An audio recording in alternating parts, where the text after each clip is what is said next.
Hey, I'm Doug from Zachlin Heritage Farm. Today we're going to look at the BCS and tractors and help you decide what's going to work on your farm.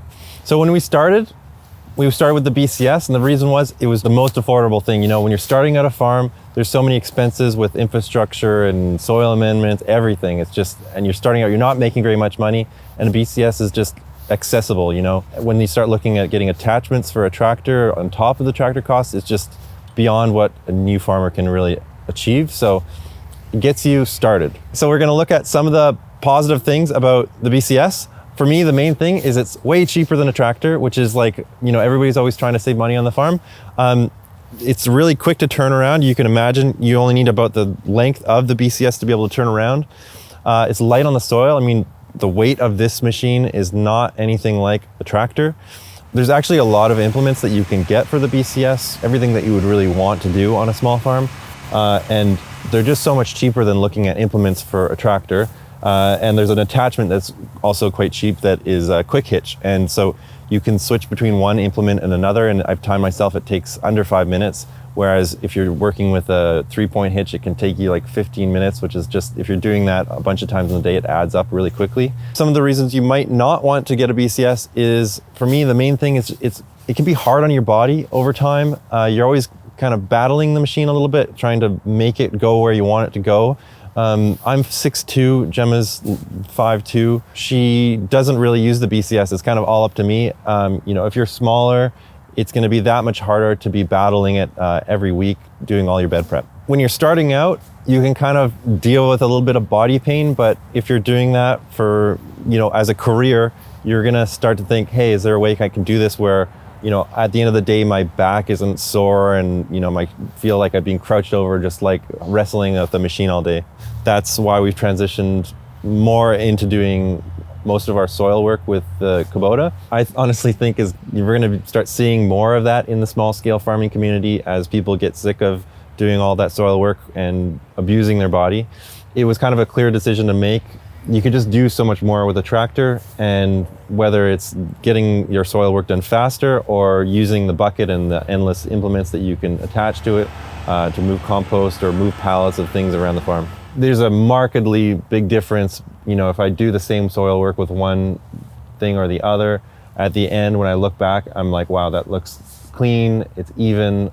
If there's a rock, it's kind of tackled the rock, where this one kind of skips over the rock. On our farm, we've just scaled up from 1.5 acres to 2 acres, and right away I was just blown away how much, you know, being used to this and then doing it with this, the faster I could get a job done was remarkable. So now I'm just in love with this machine, and this is kind of collecting dust a little bit more. Before we had to do all of the compost spreading and moving with wheelbarrows. Now we're just using the bucket, and you can imagine how much time that saves. One of the things that you hear about is soil compaction and soil health when you're doing soil work. And that is definitely something to consider.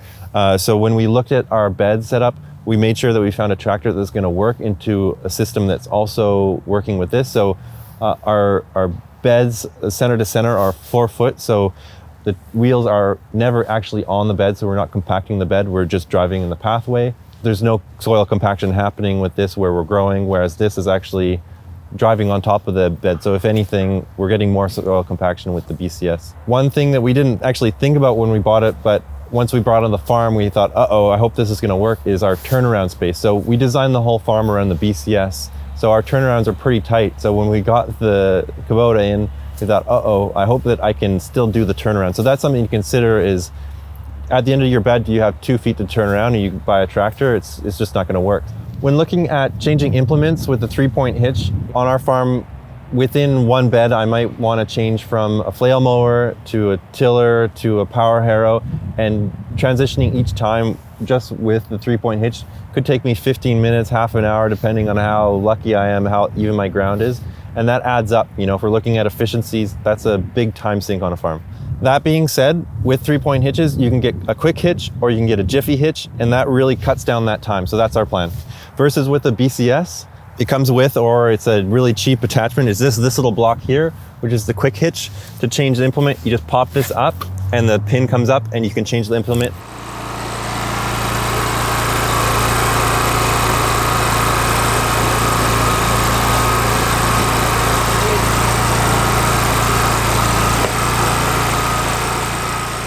If you guys are anything like us, we're always trying to find something used, and so I'm always on Craigslist trying to find used equipment. So I tried for months and months to try to find a tractor like this used, and after a while I noticed, well, why is it so expensive for these used Kubotas? And then I went to the dealership and found that buying new was almost the same value, or the same cost rather, and I got a new tractor, so I was less worried about the maintenance that I might need to be doing with it, and I get a warranty to start off.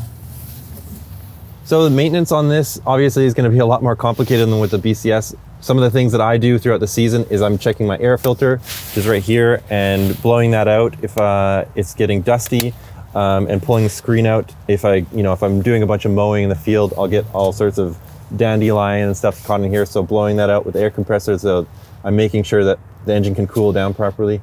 Checking the oil and general maintenance, but definitely this is a bit more daunting when you're starting out. If you're not a mechanic, tackling this is a bit scarier than tackling the BCS. There's just a lot less going on. These little engines are super easy to work on.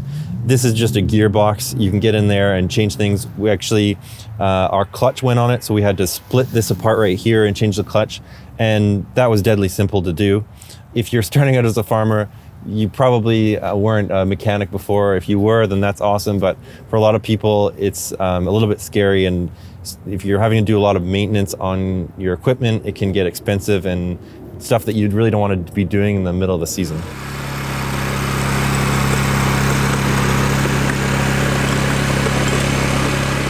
Those are a couple of things to consider when you're looking at buying a tractor versus a BCS. Hopefully that gives you some things to think about when you're looking at which tool is going to work for you. If you have any questions, leave them in the comments below and we'll respond to that, and we'll see you in the next video.